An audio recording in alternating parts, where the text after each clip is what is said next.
There is a lot of drama surrounding him and the guys that he associate with. We believe that some of those guys have been involved in criminal activity here in Baton Rouge. NBA YoungBoy is now staring down a massive federal investigation that could potentially take him off the streets forever.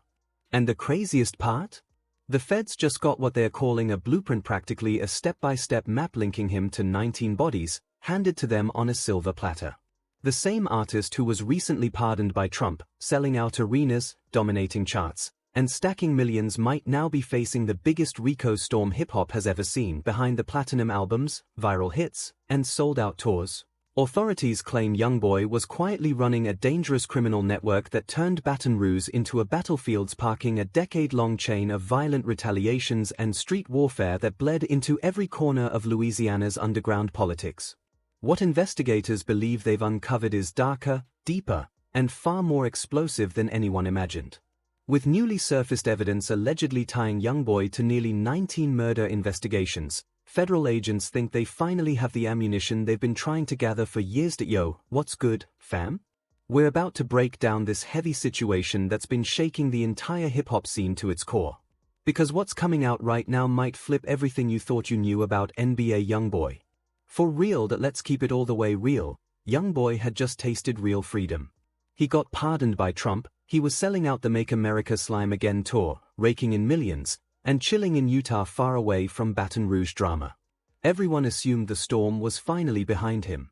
But now? We're separating cap from facts, because this new information is absolutely insane.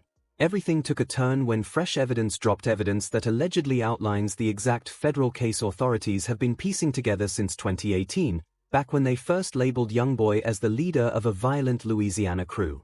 And now, according to investigators, all the missing pieces they couldn't connect before have suddenly snapped perfectly into place, threatening to collapse one of hip-hop's biggest empires. It all traces back to 2017, starting with the murder of G-Money. And G-Money wasn't just another enemy, was someone who once guided YoungBoy, almost like a big brother back in their TBG days.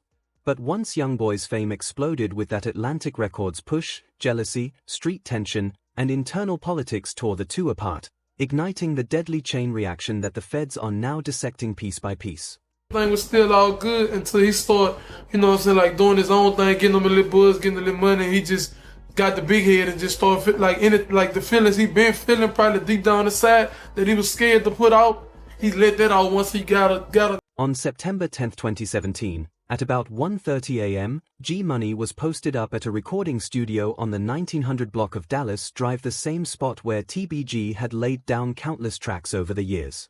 He was in the booth working on yet another diss aimed directly at YoungBoy, calling him out, questioning his authenticity, and putting his street credentials on blast. But that night, G-Money made a deadly mistake. He started sharing his location online, posting up outside the studio and talking heavy, claiming YoungBoy wasn't really built like that. Standing in the open, broadcasting his exact spot while throwing shots at one of the most heated rivals in Baton Rouge, it set the stage for what happened next. Dude, don't impress me, man. You hear me? I know real money, man. Dude, don't impress me, man. You hear me? You know what I'm saying? Copycat. You the shit you see me do, you wanna do, but you supposed to be up though. What you saying? Huh? I'm about beef, and what it is? You hear me? You don't who you is? Get it. Down you, man. That nigga. I don't like you. I'm gonna keep on that. I don't like you. Oh yeah.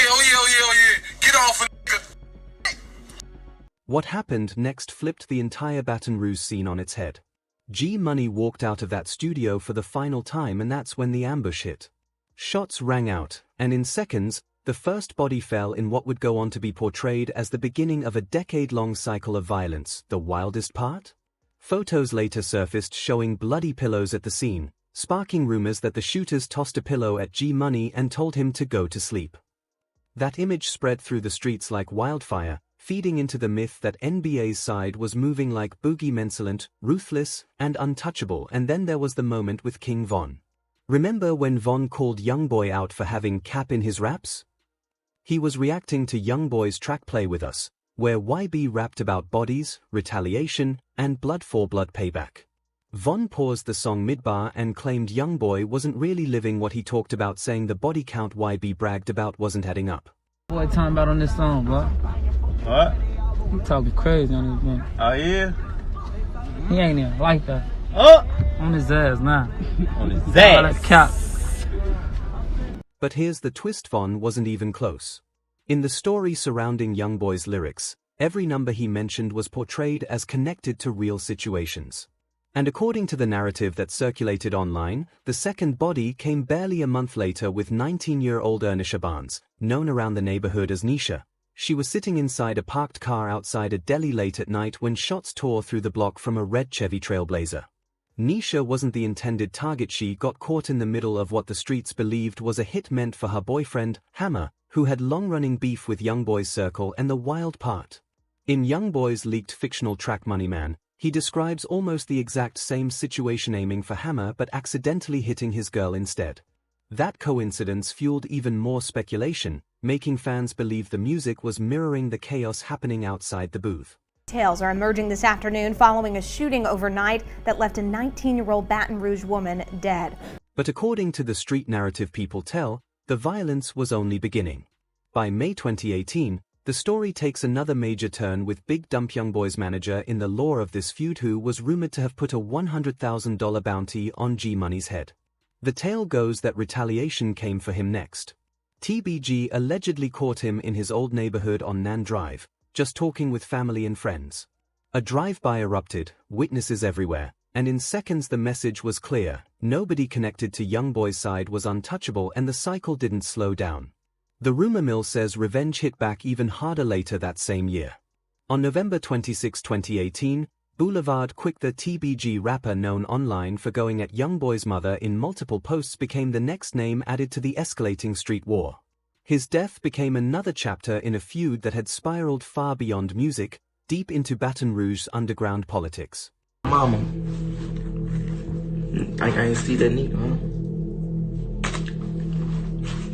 A joke, huh? He was found shot at the Lakeside Villa Apartments just after midnight. In the street stories people tell, Quick had been talking wild for months, posting videos, dissing non-stop, even daring YoungBoy to come find him. And according to that same narrative, someone eventually did. Multiple shots fired, and he was pronounced dead right there on the scene. What made the situation even more shocking were the rumors about how YoungBoy's circle responded in their music. The very next day, YoungBoy hopped on Instagram Live, previewing lyrics from an unreleased track, bars that fans believed were referencing the escalating war and the hits that had unfolded. It added more fuel to the fire, pushing the mythos of this feud even deeper into Baton Rouge street culture. You see this hill? I caught that up. Your mama's, your dad's, everybody you roll with them. NBA Big B later dropped tracks literally titled Smoking on Quick, complete with cover art of him blowing smoke, songs that, in the narrative people tell, felt less like disses and more like open admissions. But here's where the whole story shifts from petty street beef into something far bigger. Because according to the way folks in Baton Rouge talk about it, YoungBoy wasn't just reacting, he was building a full-on murder machine. Anyone who stepped to NBA or 4KT, anyone who disrespected or threatened them, ended up gone. And the so-called body count just kept stacking. By 2019, YoungBoy was already bragging about 3 bodies in his music. In the leaked track Murder Man, he even said that someone talking reckless about him on Instagram was going to be number 4, a bar fans believed was aimed at King Von, who had just taken shots at him online. But the numbers didn't stop there. Because the violence didn't stop. Things escalated even further once YoungBoy's own brothers became entangled in a separate street conflict. December 201,917-year-old Javon Brown was shot and killed after a fight that started on a school bus. YoungBoy's brothers, B-Way Youngie and Dinjavla, were arrested for the killing, dragging 4K Trey into a brand new war with the 300 Alliance. The retaliation came fast. On Christmas Eve, 17-year-old Giovant Taplin T6 was killed in a home invasion. Then February 2020 hit. Given LeBrew, better known as Given Bania, young athlete and rising rapper, was shot outside the Mall of Louisiana after a fight inside the mall. 3 teens were arrested, including 14-year-old Bradley Pay, now known as 38 Young, who was tied to YoungBoy's Northside Rangers. According to the street law in most neighborhoods, beef stays local. But YoungBoy's situation was portrayed differently because he had money, pull, and reach. The story goes he used his resources to turn his team into a professional-level hit squad. In countless tracks he rapped about paying shooters, dropping money on people's heads, and having a crew ready to take out whoever crossed him. And in the eyes of the streets, each lyric matched a real loss. March 1, 2020, Lewis Cryer, known as Scooter, was killed in a drive-by on Cambridge Street. Scooter was rumored to be the one who killed YoungBoy's childhood friend, Lil Dave, back in 2010. YoungBoy had referenced that pain for years in his music. In his 2020 track Hold 13, he raps about how they killed Lil Dave when he was 12, and once he turned 20, he knocked the killer's face off. People in the streets swore that Barr was connected to Scooter's death, but the tension climaxed with the Miami incident in May 2019. YoungBoy was staying at the Trump International Hotel when, according to Street Talk, TBG steppers Lit Yoshi and 7 Hardaway tracked him down. A full-on Wild West shootout erupted in broad daylight at one of Florida's most expensive hotels. An innocent bystander, Mohamed Girardi, lost his life, and YoungBoy's girlfriend was shot in the shoulder. Retaliation came with speed. March 22, 2020, Travis Parker, known as T-Baby, was shot and killed at his home. 1 week later, Jason Nixon, known as Dutch, was gunned down outside a convenience store.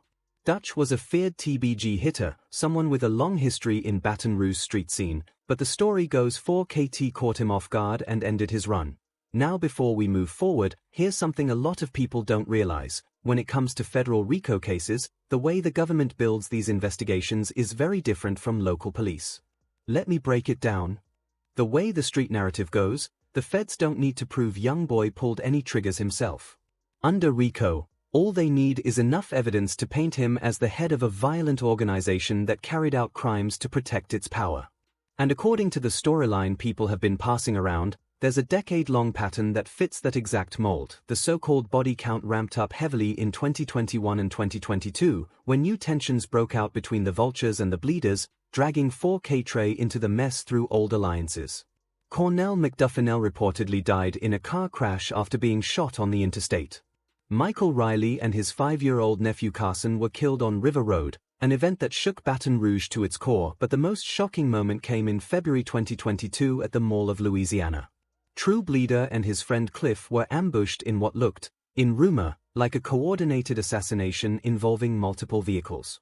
They were shot down in the parking lot right after shopping, and the aftermath hit social media within minutes. Moments later, 4KT affiliates were allegedly online laughing about YoungBoy's brother. Beway even posted with emojis, which only added fuel to the fire. Then there's YoungBoy's own music, which street investigators online point to as evidence.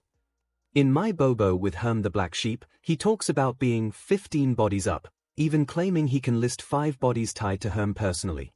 He raps about sliding behind Herm, watching him chase people down, and getting hyped when those hits made the nightly news. But the biggest talking point is the progression of body counts in his lyrics. When he claimed 7 bodies in Dead Trolls, 2020, online detectives matched 7 specific murders to his beef timeline. When he jumped to 12 in This Not a Song, This For My Supporters, 2022, people online pointed to 12 more killings linked to the ongoing wars. And when he mentioned 19 in Tears of War, 2024, once again the numbers lined up with events that had unfolded. Even in 2024, the violence talked about in the street mythos didn't slow down. Dart from the Soul Snatchers got killed during a shooting that hit multiple people. Harley Ken, a manager tied to TBG circles, was gunned down in Dallas. And Sage Wilson from SOG was shot on Susan Avenue and later died at the hospital. The wildest part. According to local rumor and online chatter, the feds have been piecing together a RICO case since 2018. They've labeled YoungBoy as the leader of